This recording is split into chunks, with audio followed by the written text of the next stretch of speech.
क्या होती है तो फर्स्ट ऑफ ऑल भी हम लोगों ने पढ़ रखा है क्लास 9 के अंदर कि पॉलिनोमियल क्या होती है। तो क्या करते हैं कि जो भी वेरिएबल पार्ट होते हैं उनकी पावर्स को चेकआउट करते हैं। अगर पावर पॉजिटिव इंटीजर है, अगर पावर पॉजिटिव इंटीजर है तो वो क्या होगी, मतलब कि अगर कोई वेरिएबल पार्ट लिखी, मान लो सपोज कोई ऐसा एक्सप्रेशन आया अपन के पास में x square plus y square ऐसा करके कुछ आया plus a square equals to 0। हमको बताना है कि ये पॉलिनोमियल है या नहीं है। तो इसमें क्या होगा, हमें ये चेकआउट करना पड़ेगा इन सभी की पावर कैसी होनी चाहिए, पॉजिटिव इंटीजर होनी चाहिए, है ना। अच्छा, 0 को हम पॉजिटिव इंटीजर में काउंट करते हैं। अगर मीन्स सपोज लिख के आ गया 2 लिख के आ गया तो उसको कैसा पॉलिनोमियल बोलते हैं, कांस्टेंट पॉलिनोमियल बोलते हैं। कैसा पॉलिनोमियल बोलते हैं, कांस्टेंट पॉलिनोमियल बोलते हैं। मान लेते हैं कि यहाँ पर x पावर 0 रही होगी या y की पावर 0 रही होगी या z की पावर 0 रही होगी, because x y z are all are variables, ठीक है ना। तो हम यहाँ पे किसी की पावर 0 मान सकते हैं और किसी की भी पावर अगर 0 होती है ना, किसी की भी पावर 0 होती है। मान लो तुम्हारा नाम x है तो x की पावर 0 शुड बी 1, मतलब वो 1 होनी चाहिए, ठीक है। अगर मान लो तुम्हारा नाम जतिन है तो जतिन की पावर 0, हमने बोला आकाश पावर 0 मीन्स 1, तो अगर 2 लिखा हुआ है तो यहाँ पर हम लिख सकते हैं x टू दी पावर 0, ठीक है ना। तो उसको कैसा पॉलिनोमियल बोलते हैं, कांस्टेंट पॉलिनोमियल बोलते हैं। कैसा बोलते हैं, कांस्टेंट पॉलिनोमियल बोलते हैं, है ना। ये चीजें तो हम लोगों ने क्लास 9 में स्टडी कर रखी है ना, कि कांस्टेंट पॉलिनोमियल क्या होता है, लीनियर पॉलिनोमियल क्या होता है कि जिसमें हायर डिग्री ऑफ पॉलिनोमियल क्या हो, 1 हो।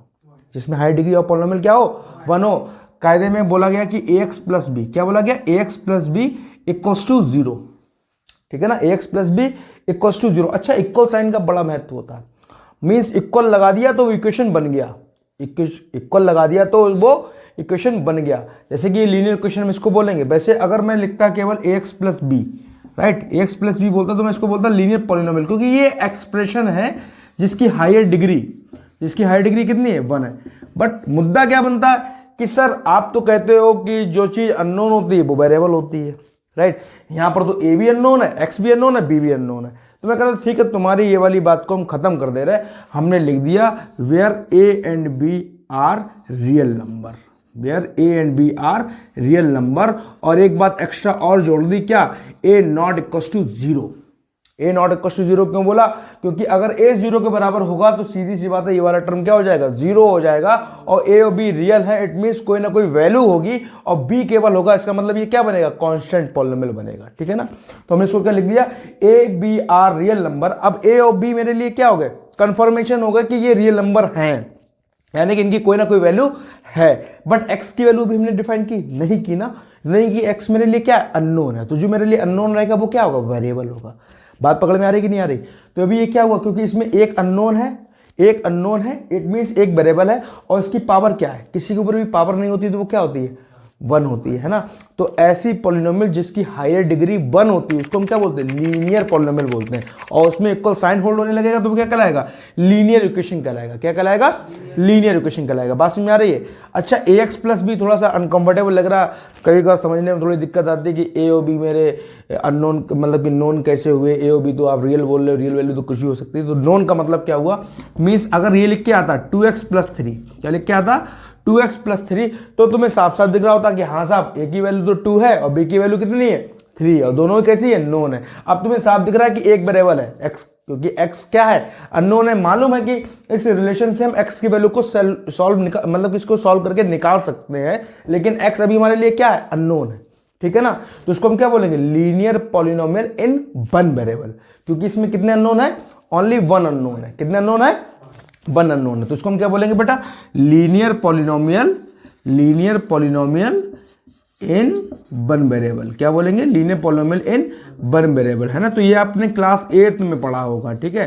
फिर आपने मान लो क्लास 9th में आए तो आपने पढ़ा linear polynomial in 2 variable, like that, कि हमने बोला ax plus b y plus c equals to 0, where a b and c are real, a b and c are real, okay, and a comma b does never be equal to 0, क्योंकि a और b 0 हो जाएगा तो ये constant polynomial लिख जाएगा।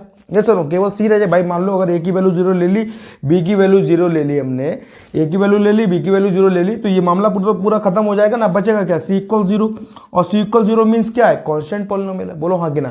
तो equation को क्या बोलेंगे हम, linear polynomial, linear equation in 2 variable. अच्छा, इक्वेशन क्यों बोला, क्योंकि इक्वल साइन होल्ड हो रहा है।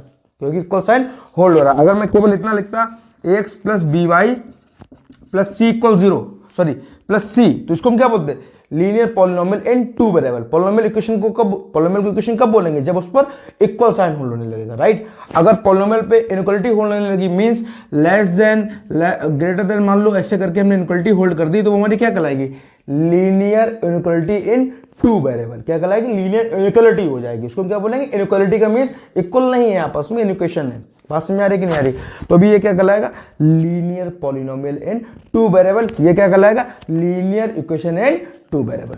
यहां तक की बात क्लियर है कि linear polynomial in two variable क्या होता है, या linear equation in two variables क्या होता है, जहां पर दो अननोन होंगे और दोनों की डिग्रीज क्या होंगी, 1 होंगी।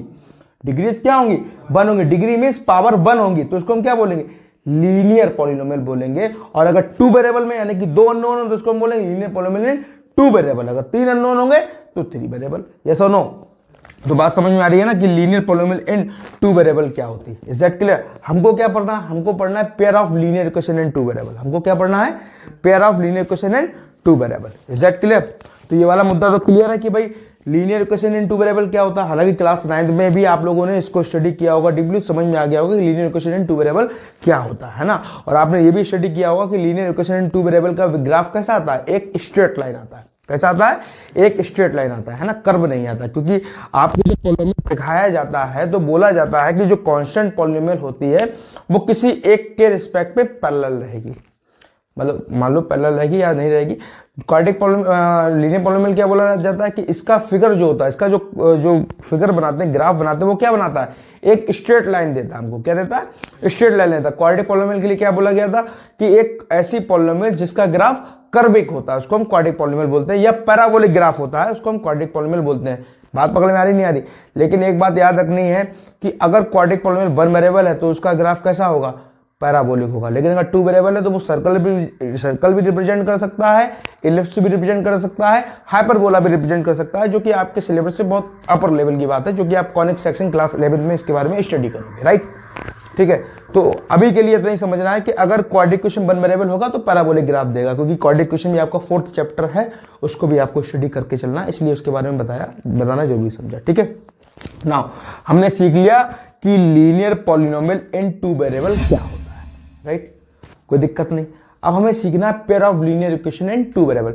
इक्वेशन का मतलब समझ आता है कि किसी पॉलिनोमियल में इक्वल साइन होल्ड होने लगा तो वो क्या बन जाएगा, इक्वेशन बन जाएगा। देखो यहां पर मैं इसको क्या बोल रहा था, मैं यहां पर बोल रहा था linear polynomial in two variable, क्योंकि यहां पर मैं इक्वल साइन होल्ड नहीं कर रहा था। ये एक्सप्रेशन लिखा हुआ था जहां पर ए और बी सी को क्या बोल दिया मैंने, रियल बोल दिया, ए और बी को कभी भी 0 के बराबर नहीं बोल रहा हूं। जो कंडीशन यहां पे वही कंडीशन मैंने यहां लिखी, लेकिन मैंने इसको इक्वल 0 के बराबर नहीं किया। मैंने इसको 0 के बराबर नहीं किया, तो इसको मैं क्या बोल रहा हूं, linear polynomial in two variable.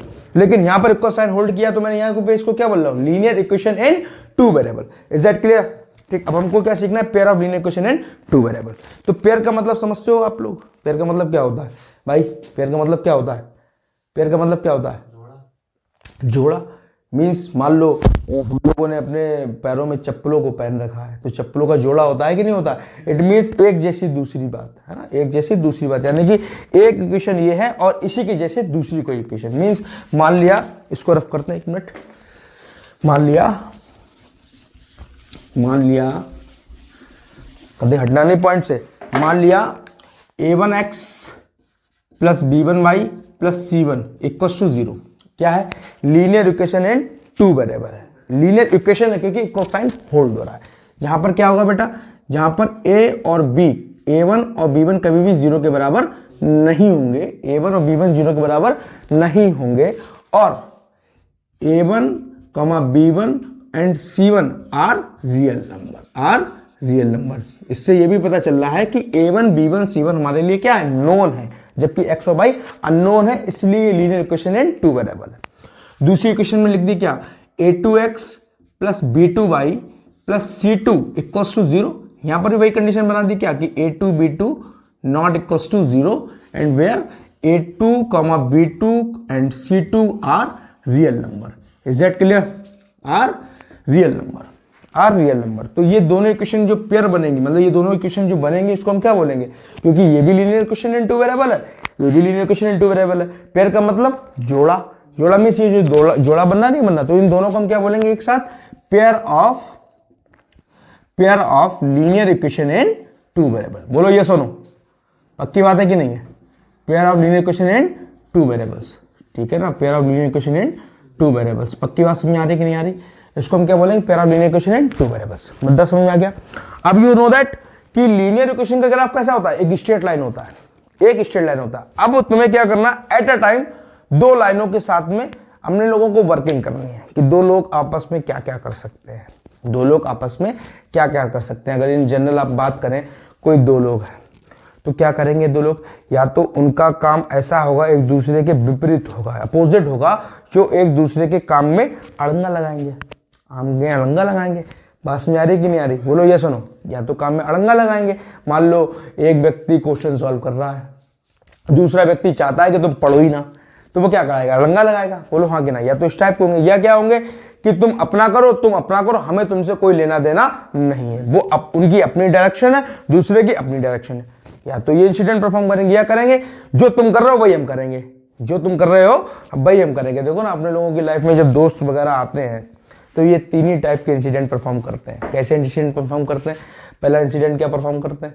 क्या कि जो तुम कर रहे हो वही हम करेंगे, जो तुम कर रहे हो वही हम करेंगे, ठीक है। अभी तुम इन बातों को जोड़ पाओगे। अभी मैं जब, हालांकि आपको पता है, आप लोगों को पता है क्योंकि हम लोग ये रिवीजन क्लास कर रहे हैं, राइट। तो you know that very well कि दो पेयर ऑफ लाइन जो लाइंस होंगी, दो लाइनें जो दो होंगी, वो आपस में क्या क्या इंसिडेंट परफॉर्म करेंगी, आपको अच्छे से पता है, आई नो, ठीक है ना। तो आप मेरी बातों को कोरिलेट कर पा रहे होगे उन टॉपिक से जो मैं बताने का प्रयास कर रहा हूं अपने एक सिंपल से एग्जांपल से, राइट। ये सुनो, मीन्स मान लो जतिन और प्रिंस दो दोस्त हैं, राइट। जतिन और प्रिंस आपस में क्या क्या कर सकते हैं? जतिन और प्रिंस आपस में क्या क्या कर सकते हैं? या तो लड़ेंगे, लड़ने का मतलब इंटरसेक्टिंग है ना, लड़ेंगे तो किसी एक बात पर लड़ेंगे ना, मुद्दा तो एक होगा, फिर बाद में मुद्दे बहुत सारे बन जाते हैं, है ना। एक बार लड़ाई हुई तो एक बार कोई मुद्दा बना, मान लो, ठीक है, एक बार मुद्दा बना, लेकिन बाद में मुद्दे बहुत सारे बन जाते हैं, ठीक है। अब बात आई पैरेलल लाइंस, हमें तुमसे और तुम्हें हमसे कोई लेना देना नहीं है। इसका मतलब समझ में आ रहा है नहीं आ रहा? अभी कुछ कुछ कोरिलेट कर पा रहे हो कि इस वीडियो को जो देखेंगे, क्योंकि अभी उनको पेयर ऑफ लीनियर इक्वेशन का कॉन्सेप्ट क्लियर नहीं है, क्योंकि हम ये रिवीजन क्लास कर रहे हैं, इस चक्कर में ऐसा कर रहे हैं, ठीक है ना। तो हम थोड़ी थोड़ी बातों को कोरिलेट कर रहे हैं उन सारे टॉपिक से। फिलहाल में अभी के लिए मैं ये बताता हूं कि पेयर ऑफ लीनियर इक्वेशन तीन टाइप का अपना इंसिडेंट परफॉर्म करती हैं। कौन कौन सा? सबसे पहला करती है कि वो एक दूसरे को कट करेंगे, मीन इंटरसेक्टिंग लाइन रिप्रेजेंट करेंगे। क्या रिप्रेजेंट करेंगे? Intersecting lines. क्या रिप्रेजेंट करेंगे बच्चों? Intersecting lines. Means like that कि दो लाइनें हैं, मान लो एक लाइन ये है और मान लो दूसरी लाइन ये है, तो सीधी सी बात है, ये लाइन एक दूसरे को कहां कट करेंगे? किसी एक यूनिक पॉइंट पर कट करेंगे। यस और नो? किसी एक यूनिक पॉइंट पर कट करेंगे। इट्स मीन कि इंटरसेक्टिंग लाइंस के कितने सॉल्यूशन होंगे? Only one solution, only one unique solution. क्या होगा? Only one unique solution. Right है कि नहीं है? Only one unique solution. पक्की बात है कि नहीं? जब ये लाइनें आपस में एक दूसरे को इंटरसेक्ट करेंगे तो कितने सॉल्यूशन बनेंगे? Only one unique solution. दूसरा काम क्या है कि मुझे तुमसे मतलब में नहीं है, तुम्हें मुझसे मतलब नहीं, लाइक दैट, है ना। यानी कि मेरी डायरेक्शन भी ये है मान लो, लेकिन हम तुम्हारे काम में नहीं आएंगे, तुम मेरे काम में नहीं आओगे। हम भी क्वेश्चन नंबर एक्सरसाइज 7.1 का पहला क्वेश्चन लगा रहे हैं, तुम भी एक्सरसाइज 7.1 क्वेश्चन का लगाओ, लेकिन ना ही हम तुमसे अपना डाउट क्लियर करेंगे, ना ही तुम हमसे डाउट क्लियर करो। बोलो ये सुनो कि तुम्हारे फिर क्या होगा? तुम्हारे क्वेश्चन में तुम्हारा खुद का हक होगा ना, और तुम्हारे क्वेश्चन में तुम्हारे खुद का हक होगा। ये नहीं होगा कि तुम्हारा सही हो गया तो मेरा योगदान है, कोई योगदान तो होगा नहीं। इसका मतलब क्या हुआ कि दोनों लोगों का रिलेशन बिल्कुल अलग है ना। तो ऐसे टाइप में क्या हुआ कि लाइनें एक दूसरे को कट कर रही हैं? क्या नहीं कर रही हैं। इट मींस यहां से जो एक्स और वाई के सॉल्यूशन निकल के आएंगे वो क्या निकल के आएंगे? नो सॉल्यूशन निकल के आएंगे। क्या निकल के आएंगे? नो सॉल्यूशंस निकल के आएंगे। अब क्या हुआ? कोई एक व्यक्ति है जो काम, मान लो जतिन जो काम कर रहे हैं वही काम प्रिंस भी कर रहे हैं, जो काम जतिन कर रहे हैं वही काम प्रिंस भी कर रहे हैं, मींस प्रिंस ने भी यही काम किया।